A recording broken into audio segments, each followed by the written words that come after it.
Okay, in this part of our lesson on quadratic functions and key features, we're going to identify the key features algebraically. So when we do not have a graph and we simply have the equation. So I would pause the video and I would write these in my notebook. These are all the formulas that you're going to use to find the key features of your parabola without the graph. So our axis of symmetry, as mentioned in the previous video, is x equals negative b over 2a. And again, this negative b over 2a may look familiar. It's the front part of the quadratic formula.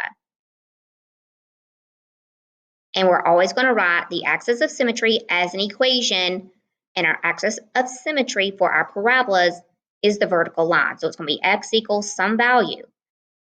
Now, that value that you get to find the AOS is the same x value of your vertex. To find the vertex, you take the value of your AOS that you just found and you plug it into the equation to get the output. And then this will be your vertex, which is going to help you with range and other key features. Then you'll be asked to find the roots.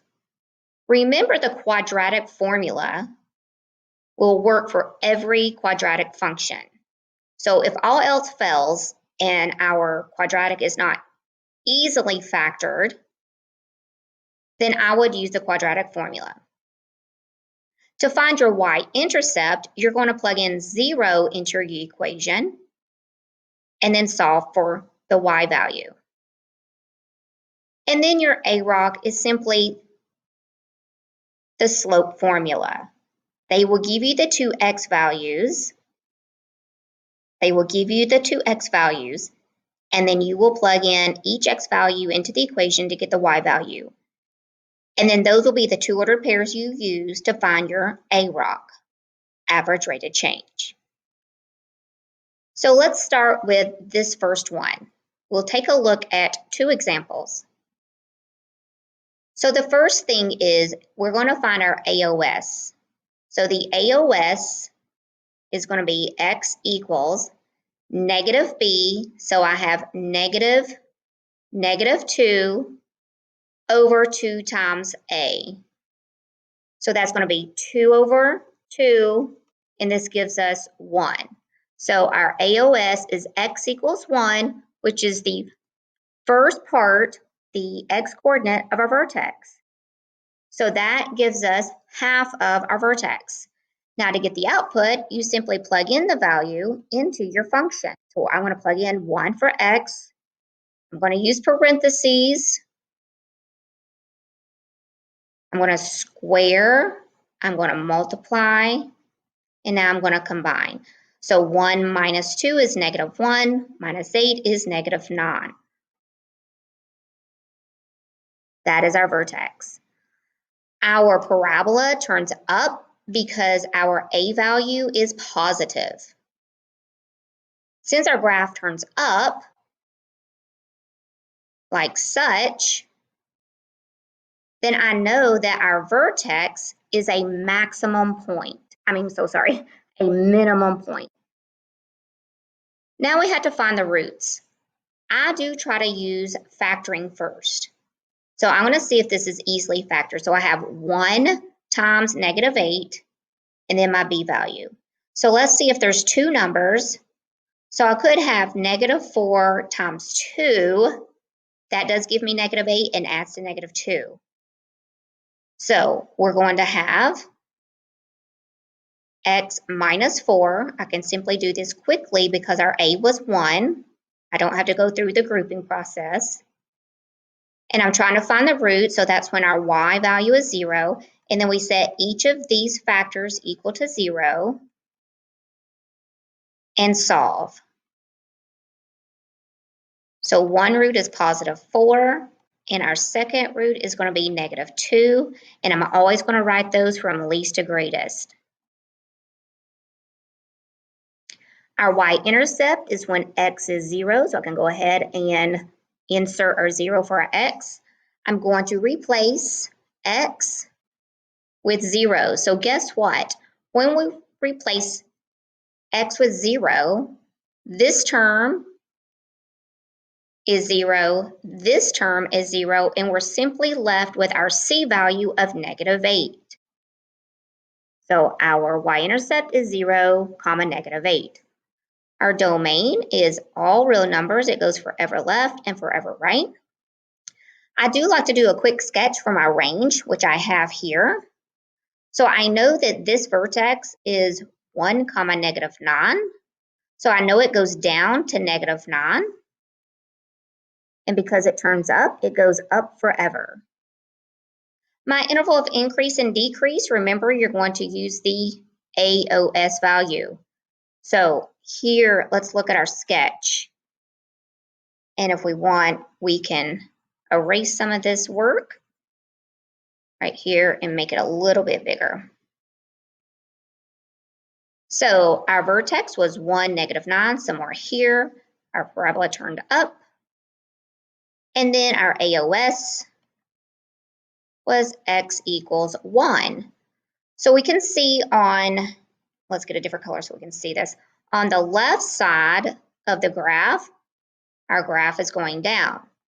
So from -infinity to +1, the graph decreases.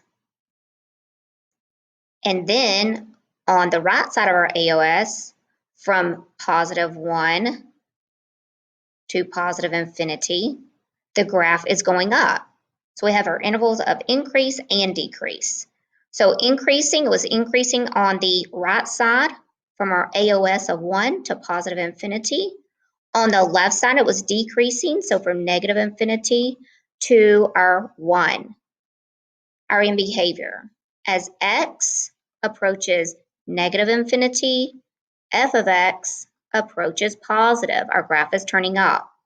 As x approaches +infinity on the right side, the end of the graph is also going up. Now I'm going to erase some space because we need to find the 2 points that we're going to be using to find a rock. Again, they will give us the interval. So remember, the interval they give you are the 2x values of the 2 points required to find slope. So here we go. Let's try this. So from -2 to 0. So I'm first going to plug in -2 for x. Again, I'm going to use parentheses, making sure I don't make any careless mistakes. I'm going to square and get +4. Negative times negative is +4 minus 8. So I get 8 minus 8, which is 0. So that's our first ordered pair. Now we're going to plug in 0, and we have already done that with our y-intercept, so that's simply going to give us -8.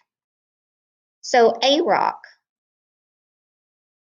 y2, so here's my y2, minus y1 over x2 minus x1. And I'm going to be careful because I have subtracted and a negative. So we have -8 over 4, which gives us -2. Okay, let's try one that turns down.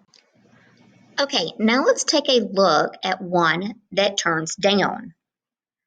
So let's find the AOS. So our AOS is -b, so we have negative the value of b over 2 times a. This gives us -8 over -2, which is +4. So we have x equals 4. Remember, that is half of your vertex. Now, to find the y value of your vertex, we're going to plug in the x value of 4. We're going to be really careful. We're going to use parentheses to plug in the x value of 4. So in this term, we're going to square our 4 first. Some people multiply by the negative and they get it wrong. So we have 4 squared which is 16, times the understood -1, so that's -16, plus 32 minus 14. Then when I combine my negatives, I get -30 plus 32, and this gives us a value of 2. So our vertex is 4, 2. Our graph turns down, therefore our vertex is a maximum point. That's key for range. I know it turns down because our A value is negative. So let's do a sketch. Doing a sketch is very important. We're not graphing it specifically, but we are going to sketch it to help us when we get to our interval of increase and decrease as well as range. So we know our AOS is 4 and our vertex is 4, 2, so something like this. It's turning down, so we know we are going to have 2 roots. Sometimes our graph that has no real roots, this sketch is going to be very important because if our vertex was below the x-intercept, I would immediately know that I have no real roots and I wouldn't have to go through factoring or quadratic formula. So please take my advice and provide yourself a sketch. So now let's see if this is factorable and if we can easily find the roots. So I'm going to factor out the -1 first.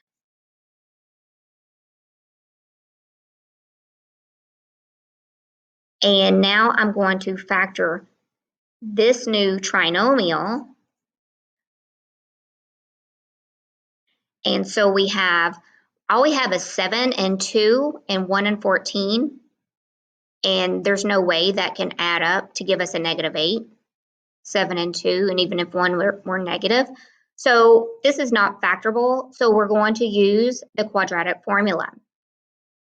So we have x equals negative b plus or minus our b value squared minus 4 times a, which is -1 times c, all over 2 times a. We have -8 plus or minus. We square the b, then we find the operator. We have a negative times a negative times a negative, so that's going to be minus. And then we're going to have 14 times 4. And so when we do 14 times 4, we get 56 over -2. We get -8 plus or minus, and this is going to give us 8 over -2, and then we can simplify 8 because it is really 4 times 2. So we have -8 plus or minus, the square root of 4 is 2, root 2 over -2. Now remember, these 3 values have to all be factorable, have the same common factor in order to simplify, and we do. So I'm going to divide each one by -2 because that way I don't have a denominator. Now don't be tempted to divide your -2 into this radicand. We're only simplifying each of these by -2. So our roots are going to be, and I am just going to write it all together. So that's going to give us +4 plus or minus the understood 1 radical 2. Because when this -2 goes into this 2, it does give me -1, then I have their plus or minus. So in all, it's still the same. Now let's get the y-intercept. Remember, your y-intercept is when x is 0. So we're simply going to plug in 0 for x, which is very easy to do, especially when our quadratic function is written in standard form. Because when it's written in standard form, if you've noticed, is simply the c value. So our y-intercept is when x is 0. When we plug in 0 for x and we do all the calculating, it still gives us 0. 8 times 0 is 0, and we're simply left with -14. Our domain is all real numbers. Our range is going to use the y part of your vertex. And because our vertex was a maximum, that means 2 is the maximum value, which will be on this side, and the least value is, as you can see, from negative infinity up to the 2. So we put negative infinity first. Increase and decrease. So you can see, look at our sketch, the graph is increasing on the left side of the AOS and decreasing on the right. And our AOS is x equals 4. So from negative infinity up to 4,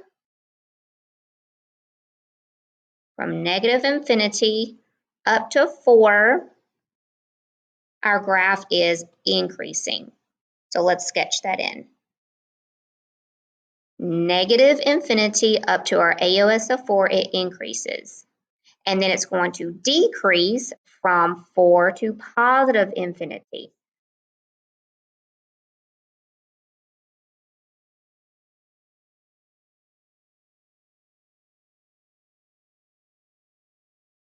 So you can see it's decreasing from positive 4 to positive infinity. That's a little messy. Let's clean this up. Again, a sketch is going to be super handy when you do intervals of increase and decrease. So this was x equals 4. So my graph is going down. It's decreasing from 4 to positive infinity. Now in behavior, they're both turning down. So on the left side, the output is turning down.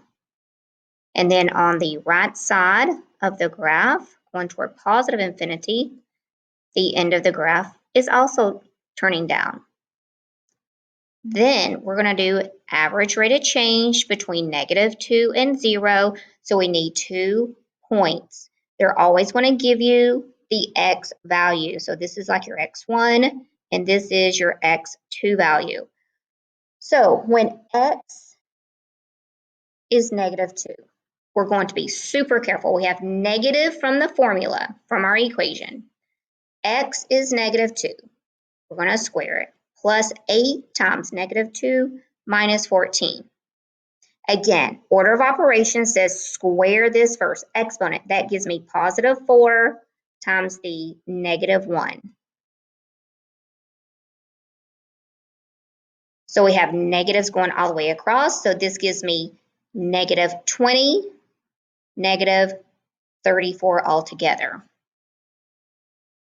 When we plug in 0, as we did in the y-intercept, we get -14. We plug in 0, it wipes out this term and this term, leaving you with your C value. So now let's use our slope formula to find the AROC between x being -2 and 0. So AROC, average rate of change over our given interval, y2, -14, minus y1, -34. Using parentheses to separate my subtraction and my negative, keeping everything organized. x2 minus x1 equals, this becomes 20, this is +2, that gives me a value of 10. So this is how you find the key features when you do not have a graph. But again, please give yourself a quick sketch, especially when you have the AOS, the vertex, and you know if it turns up or down. That is going to help you greatly.